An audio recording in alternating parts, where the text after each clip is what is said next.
सच्चाई ये है कि भारतीय जनता पार्टी ने जानबूझ करके दंगा कराया। अखिलेश की पीढ़ियों को चुनौती देगी बीजेपी। समाजवादी पार्टी को दंगों पर बोलने का कोई नैतिक अधिकार नहीं है। उपचुनाव में राहुल का जाति कार्ड भी नहीं चलेगा।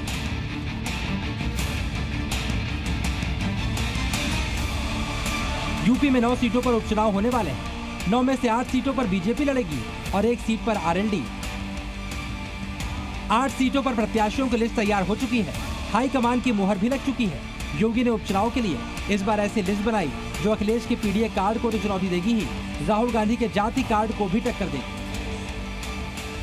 8 सीटों पर ज्यादातर प्रत्याशी या दावेदार पिछड़ा और दलित समुदाय से आते हैं। बीजेपी ने सामान्य सीट पर दलित और पिछड़ा प्रत्याशी उतारने का फैसला किया है। लोकसभा चुनाव में विपक्ष ने लोकसभा में जाति कार्ड खेलकर बड़ा उलटफेर किया था। अब बीजेपी उपचुनाव में उसका जवाब देना चाहती है। योगी पहले ही वोटर्स को हिंदुत्व के नाम पर एकजुट कर रहे हैं। हिंदुओं में कटोगे तो बंटोगे का संदेश दिया जा रहा है। मैंने कहा था ना कि बटोगे तो कटोगे। तो वही अखिलेश दंगे और एनकाउंटर पर बीजेपी को घेरने की कोशिश कर रहे हैं। आरोप लगा रहे हैं उपचुनाव की वजह से दंगा कराया गया। सच्चाई ये है कि भारतीय जनता पार्टी ने जानबूझ करके दंगा कराया, क्योंकि उनको पता है कि चुनाव आ गया है, किसी भी सवाल का जवाब जनता में नहीं दे सकते हैं। इसीलिए राजनीतिक लाभ लेने के लिए जानबूझ करके भारतीय जनता पार्टी ने दंगा कराया है। बहराइच की एक तहसील महसी के कस्बे महाराजगंज में हिंसा की कोशिश को समाजवादी पार्टी दंगा साबित करने पर तुली हुई है, जबकि सच ये है कि अखिलेश यादव जी के मुख्यमंत्री रहते हुए उत्तर प्रदेश के अधिसंख्य जिलों में सांप्रदायिक दंगे हुए थे।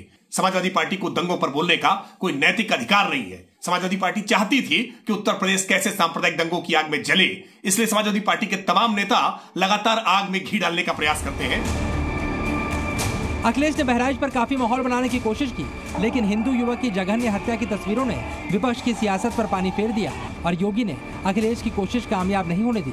अखिलेश को सिर्फ यही झटका नहीं लगा, बीजेपी INDIA अलायंस पर भी सवाल खड़े कर रही है, क्योंकि खबर है कांग्रेस उपचुनाव से किनारा कर रही है और इसकी वजह है कांग्रेस को मनमाफिक सीट नहीं मिलना। ऐसे में अब बीजेपी माहौल बना सकती है कि अलायंस सिर्फ लोकसभा के लिए था, अब 2 लड़कों की जोड़ी टूट चुकी है। लगातार बातचीत हो रही है, हो जाएगी, बातचीत करेंगे। तरीके से राहुल गांधी के समझ में आ गया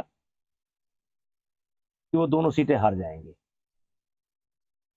और वो हार का ठीकरा अपने ऊपर नहीं लेना चाहते, इसलिए वो मैदान छोड़कर भाग गए। लेकिन कांग्रेस जो भगी है वो डर कर भगी है। Zee News.